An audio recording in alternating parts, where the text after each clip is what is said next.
Hey guys, welcome to my animal room tour of 2018. And the reason why this is on YouTube and not on Instagram is because, well, Insta stories don't let me do things that I can do on YouTube. Anyway, we're gonna start with the first two animals. This is Gus Gus and Gub Gub, my guinea pigs.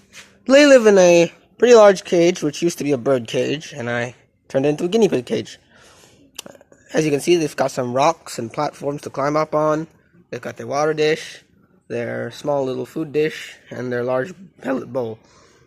Now, as you can see as well, I've also stacked up a great lot of newspapers because these two pee and poop a lot constantly. So yeah, that's my two guinea pigs. Now over here we have my dog Bonnie, who is a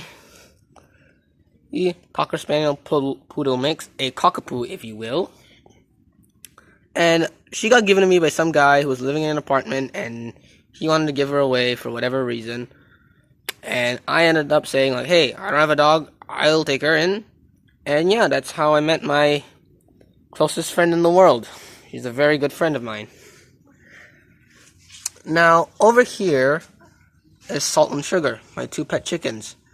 These two I rescued from a market, and you know, they are actually very gentle animals. Not a lot of people know, but chickens are actually very tame animals. You can actually stroke and pet them, you know, if you're close to them, and they will actually trust you quite a lot if they will trust you quite a lot if they've known you for a while.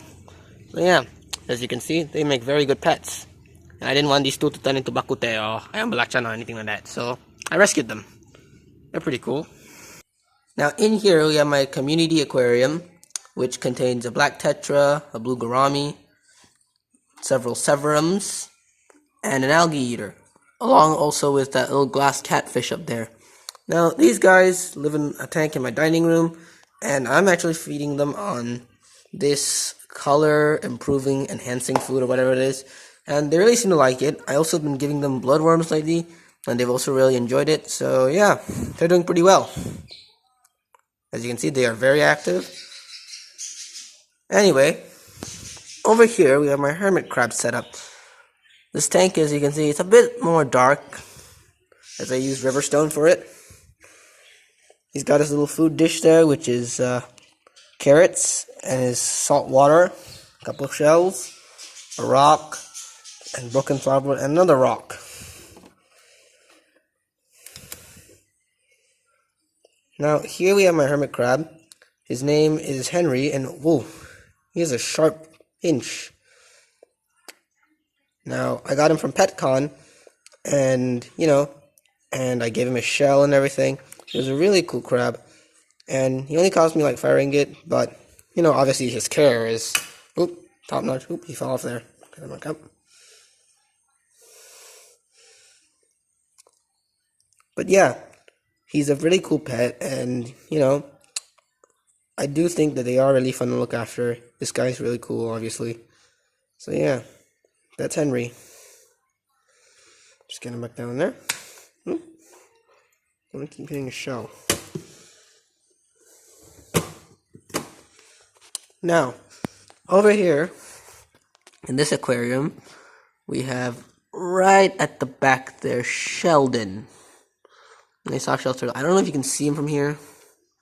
We're gonna try and look at it from above. Oh, focus. Alright. As you can see, this is Sheldon, my soft shell turtle. And he's a pretty cool turtle. I like this guy. As you can see, his tank has a little basking area for him, which all aquariums for turtles should have. A little hiding place, some plants. Now, this is a very aggressive species of turtle.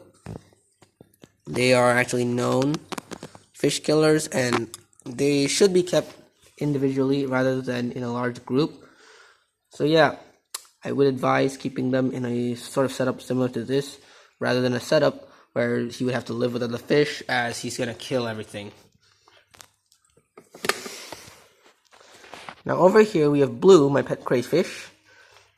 He lives in a pretty big aquarium with a couple other fish, like that molly over there. He's a pretty lazy crayfish. He doesn't do much. He's got a couple of hiding spots, a little hang-on back filter there. And yeah, he's really cool. I do love him. He's the best. As you can see, he's He's pretty decent sized. When I first got him, he was a gray colored crayfish, and everyone said, "Oh, it's not gonna turn blue. You got ripped off." Well, look, he's blue now. So, haha, who's laughing now? Me. That's right, all you haters who tried to hate on blue. Anyway, over here in this large ass cage lives my little mouse, Speedy, and we're gonna try and get him out because this is gonna be a pretty boring video if we don't get him out. Anyway, there he is. He's coming out. Now, Speedy, as you can see, is a brown and white mouse, and he's a male. And he lives alone in this big cage for a very good reason. And I'm about to show you why, so let's go. Now, up top up here are the rest of my mice. And I don't know if you can see them. They're probably all hiding somewhere in the corner. There's one of them. There's another. There's some babies up there. The reason why they're all living in here and not down here with him is actually because these guys can escape through the bars. They can get through these gaps because of their much thinner and smaller size. Speedy's a pretty fat mouse, so he can't really escape. And by the time I found this out, I already set up this whole thing. So I was like, you know what? I'm not gonna take this away. Yeah, I'm lazy. I'm not gonna take this away now. So, you know, he's gonna live here alone, he's gonna live in this huge ass cage like a loner until, you know, these guys grow to a larger size and, you know, they'll all move in with him. So that'll be pretty fun. Now, over here, we have my kitchen aquarium. I'm sorry if it's a bit dirty, guys. I do not know how it got dirty within 2 days of me changing the water. I am still mad about this. Now, right here, we have my discus pair. I'm sorry, not discus. Why do I say discus? I mean red blood parrot, my blood parrot pair. Anyway, my blood parrots are a pretty cool pair of fish. These guys, are somewhat of an aggressive species, but I've never really had too much of a problem with them, and I do find them very entertaining. Now, just behind them is an algae eater, and his friend is also over back there. These two actually keep the tank free of algae, and, you know, my blood parrot's gonna try and come in the way. Alright. Now, also, over here, we have my rainbow shark. This guy is, as you can see, just chilling by the filter. The species of fish I've noticed is a very fast-moving species, and they will often try to run around and things like that. So, yeah. They will often swim around very fast, and sometimes startle the other fish, which is always a plus to watch. Yeah, that is my rainbow shark right there. Now, also, over here, if you can see in this top view, you can see my African Senegal Bisher, who I haven't really given a name to. He's just sort of resting there in the treetops, I guess. I don't know what to call this, like in the plants. And he's just sort of sitting there, chilling. He's hugging the filter. And yeah, he's a really cool fish. I feed them sinking pellets. He's really cool.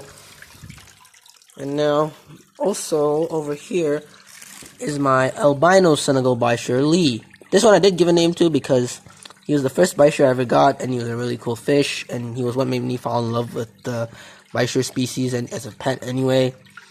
So yeah, he's also a very cool fish, and I love him to death. You know, I love those two to death. They're very interesting fish. Now, heading outside, as you can see, there are still a couple more animals to go through. Over here, we have my budgericas in their little budgerica cage. As you can see here, this green one here I named Archimedes. And this one here is named Curie after Madame Curie. These two are a very cool pair of birds. And they're very they're very hyperactive. Every night I keep hearing them just screeching and squawking. But, you know, they are a very cool species, and I do love them a great deal. And they're very interesting creatures to have, and while this may sound childish, I do talk to them. Alright? I'm not weird. I just like talking to them. They're good listeners. Now down here, we have Toby and Lucky, my two pet turtles. These two are red-eared sliders. Toby is the male. To indicate the male, by the way, just so you all know, fun fact, they have longer claws and a much more pronounced tail than the females. As for Lucky, she is a female. You can tell this by, again, while sometimes they have a pronounced tail, their front claws are a lot less long and are much more stubby than the males. Also, they're a lot larger. So yeah, these two are my... Now, Toby, the red-eared slider, actually, I love him to death because he's my first pet, and he still lives on today. So yeah, he's very cool. Now, finally, over here at the back, I've saved the best for last. My two large geese. This is Abigail and Roger, my two geese, and they're a very curious pair of animals indeed. They love water, but, you know, I don't give them a pond because, come on, I don't have space for a pond. But yeah, they are very cool, and I love them so much.